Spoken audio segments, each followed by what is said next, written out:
Friends, welcome to Biology Made Easy.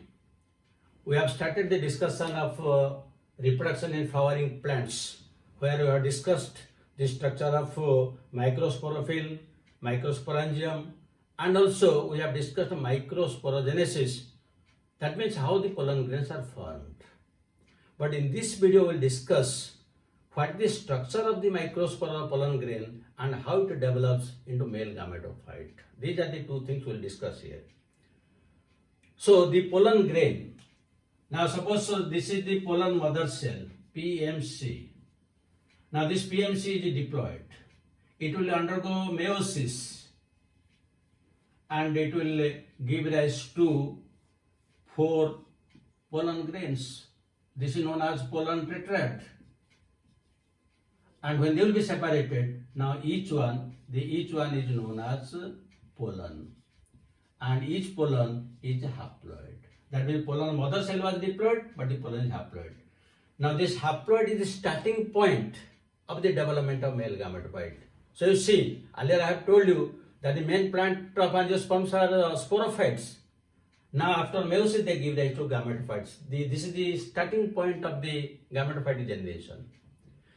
Now this pollen, what is the structure and how it develops, we will discuss. The size of the pollen, it ranges from 25 to 50 micrometer in diameter. That means very small in size. Another very important thing is, usually the pollen grains, they contain sufficient amount of starch and unsaturated fatty acids.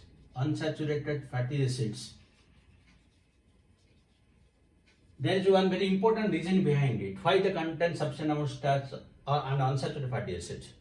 Because the pollen grains are to be exposed to the atmosphere during pollination. And the different types of rays, X-ray, gamma ray, cosmic ray, UV, and all these rays will come from sun. And there is every possibility that the pollen grains are unicellular. Even the UV light can cause mutation in them. So, the starch and unsaturated fatty acids protect the pollen grain or prevent the pollen grains from mutation. That is one of the very important points. Now, what is the structure of this pollen grain?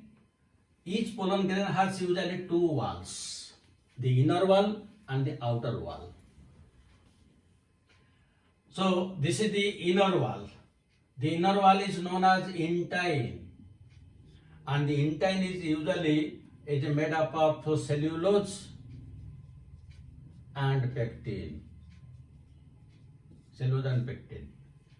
Then outer to this intine, there is another layer. This is intine is very thin, but the outer wall is very thick, rigid, and that is known as exine.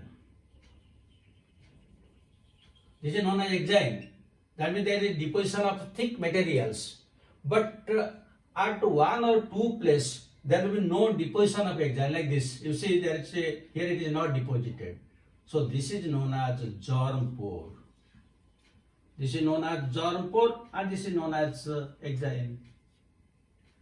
That means germpore is the place during germination this intine will come out in the form of a pollen tube. And the germpores, there may be porate or culpate. Porate means round, and here there are structures like this. Now the culpate is again of 2 types. It may be monoculpate, found in monocots, or it may be multiculpate, found in case of dicots. So, depending upon the this porate type is usually found in case of gymnosperms. So, this is about the structure of the germpore. But now let us discuss the structure of the exine. The exine is one of the very important parts of this pollen grain, because this exine, it is made up of a special type of compound that is known as sporopollenin.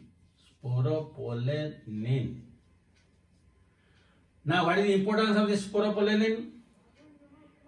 There is no enzyme to break it. Till now, there is no known enzyme which can break it. It will be not destroyed in temperature. It will not be destroyed in acidic condition, not destroyed in alkaline conditions. That means whatever may be the environmental condition, acidic, alkaline, high temperature, or any enzyme, nothing can destroy it.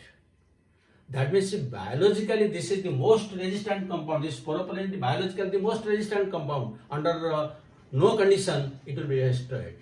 That is why when a plant is fossilized, the soft parts are usually decayed, but the pollen grains, because of the presence of this exine, it is well fossilized. That means the sporopollenin, it helps in formation of fossils. Because it is never destroyed. That is why the palynology plays a very important role in taxonomy. Because from the pollen grains, because each family, the pollen grains have a definite structure. So by identifying the pollen grains, you can assign the entire plant, even if there is no flower, to a particular family. That is the importance of this study of pollens, which is known as palynology.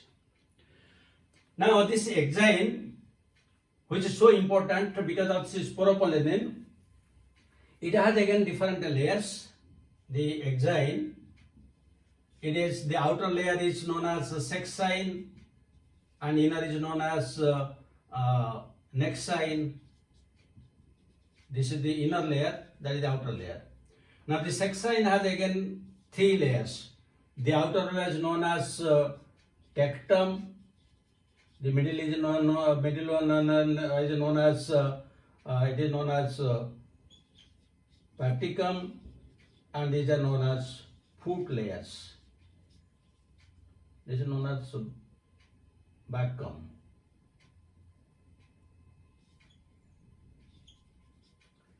Now the tectum, which is the outermost layer of this sexine, and sexine is a part of exine, it gives different types of structures to the exine, so that the different pollen grains appear like gems, different colors with the different sculptures. This gives rise to different sculptures. Different sculptures, that means different colors with the different designs, so they look like gems. So this is the importance of this structure of this pollen grain. Now this how this pollen grain will divide to give rise to male gametophyte, that we'll discuss now. How it is developing. Now the development of this pollen into male gametophyte takes place under 2 conditions. One condition is in situ and the other is exsitu. In situ means inside the parent, exsitu means in a different parent. This is very important from examination point of view. That means now the pollen grain is within the microsporangium, it has not been liberated, because once it is liberated, it is pollination. So when it is still within the microsporangium, now it will start dividing. So whether it will divide by mitosis or meiosis. This is already haploid, so there is no question of meiosis, it will divide by mitosis. Now when it will divide by mitosis, it will divide into 2 unequal cells. One very big cell and another very small cell. So this is the very small cell and then a very big cell. The small cell is known as a generative cell. The small one is known as a generative cell,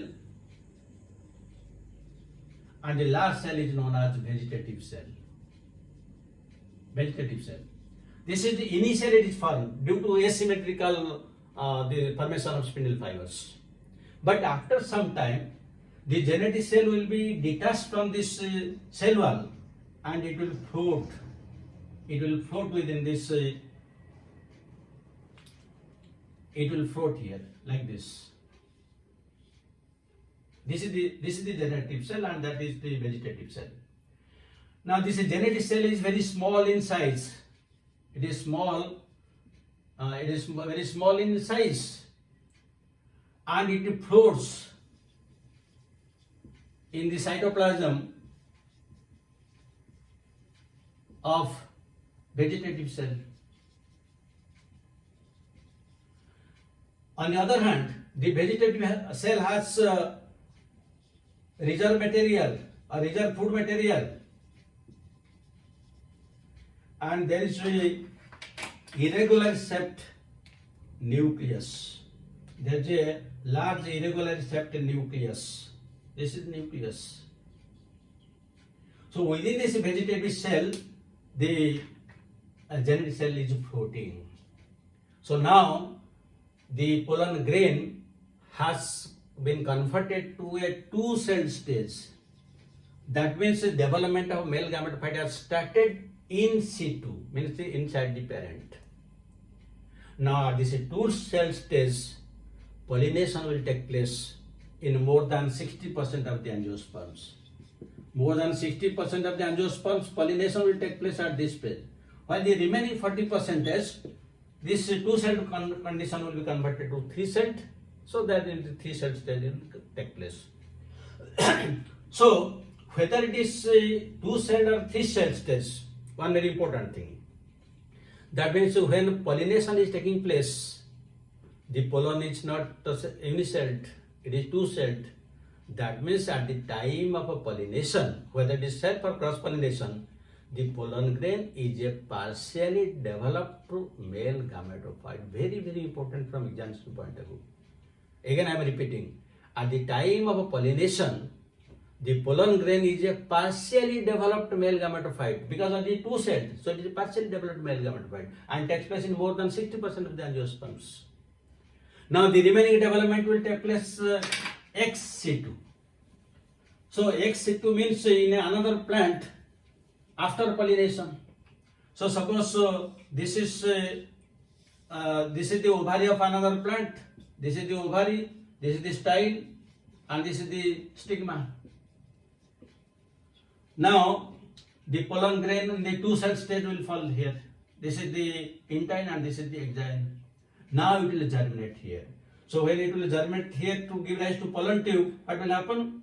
The intine will come out in the form of a pollen tube.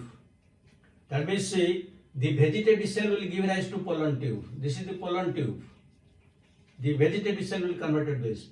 While the generative cell will now divide by mitosis to give rise to two male gametes. So these two are the two male gametes.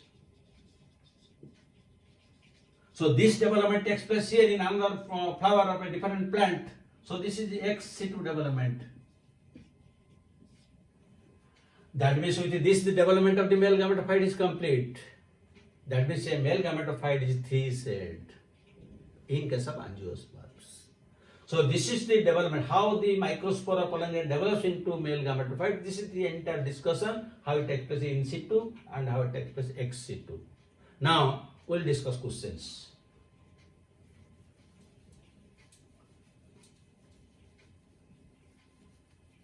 Here before the questions I will tell you another thing.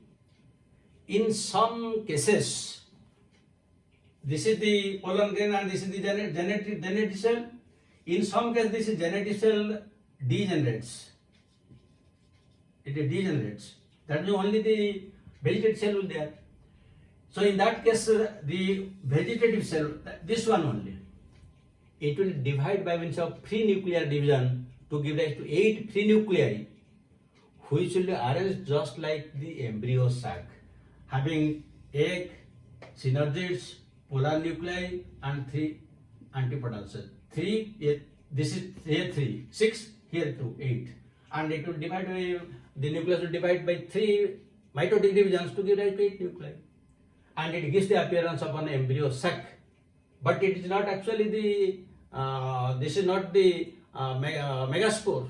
This is only the vegetative cell. This is known as a Nemec phenomenon.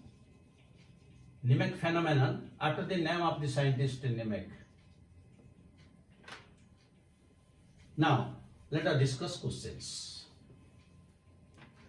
So, one question, the mature male gametophyte is 3-celled. Now the answer is already given, 3-celled. These three cells are A choice, one vegetative cell, one generative cell, and one male gamete. B choice, one vegetative cell, two male gametes. C choice, one generative cell and one male gamete. And D choice, three male gametes. Second question, a pollen grain at the time of pollination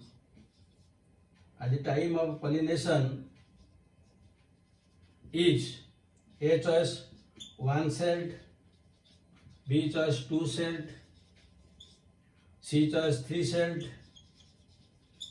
and D choice 4-celled.